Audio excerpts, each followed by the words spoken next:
Hello, BookTube.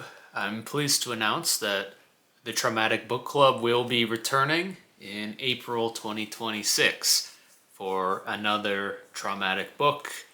Now, in February, we read All Quiet on the Western Front, and that was a big hit with everybody who participated, and myself included.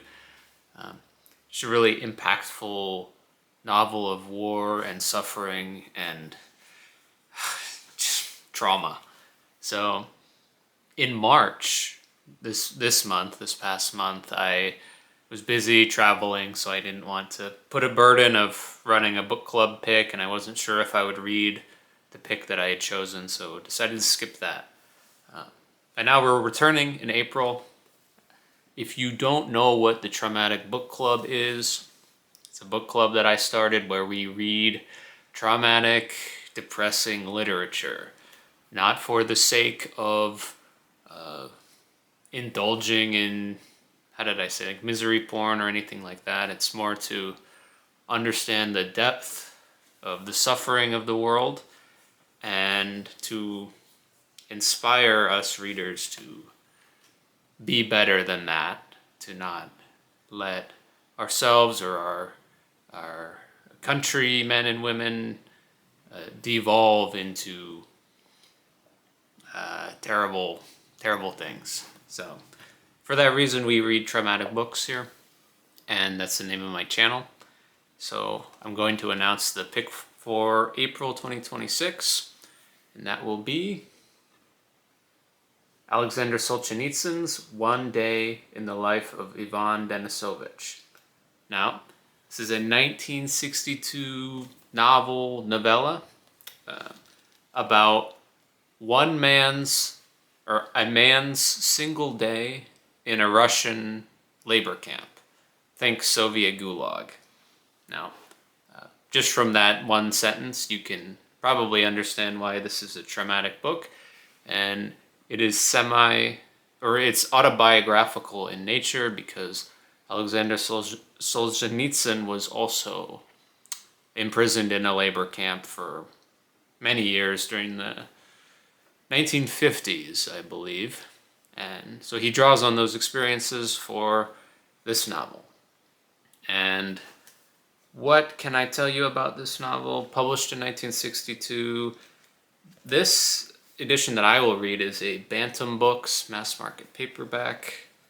The novel itself is 203 pages. And you can see the font is not small. It's actually bigger than usual for a mass market paperback. So if you're worried about having a long book to read, this is not a long book. What is a long book, or many books, is Solzhenitsyn's nonfiction account of the gulags called The Gulag Archipelago, in which there are multiple volumes, all of which are large. I don't know how many pages, but I know they're large. I like Bantam mass market paperbacks. Included in this, other than the novel, we have first the author's eloquent appeal for the abolishment of censorship in the Soviet Union, part of the publisher's note, and this is Solzhenitsyn's. It's like a 5-page letter, including names and identifications of Russian literary figures mentioned in the letter, calling for abolition of censorship. Then we have a 3-page introduction by Max Hayward and Leopold Lebetz, who are the translators.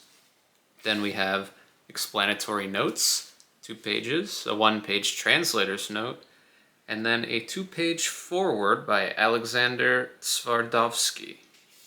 So a lot of initial material as well to help us get situated within the novel. Now, that's the announcement. We're reading One Day in the Life of Ivan Denisovich.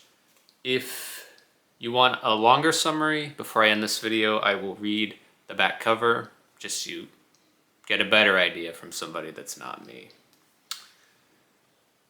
From the icy blast of reveille through the sweet release of sleep, Ivan Denisovich endures. A common carpenter, he is one of millions viciously imprisoned for countless years on baseless charges, sentenced to the waking nightmare of the Soviet work camps in Siberia. Even in the face of degrading hatred, where life is reduced to a bowl of gruel and a rare cigarette, hope and dignity prevail. This powerful novel of fact is a scathing indictment of communist tyranny and an eloquent affirmation of the human spirit. Break. The prodigious works of Alexander Solzhenitsyn, including his acclaimed The Gulag Archipelago, have secured his place in the great tradition of Russian literary giants. Ironically, One Day in the Life of Ivan Denisovich is the only one of his works permitted publication in his native land. So, there you have it. One Day in the Life of Ivan Denisovich. This is the April pick for the Traumatic Book Club. At the end of the month, I will post a video, my thoughts on the book, and I encourage you all to read this book, to comment on that video if you have thoughts, or email me at my email below if you want to talk about the book further. Additionally, if you have suggestions for further Traumatic Book Club picks, you can comment those below or send me an email. Anyways, thanks for watching, and I'll talk to you guys later.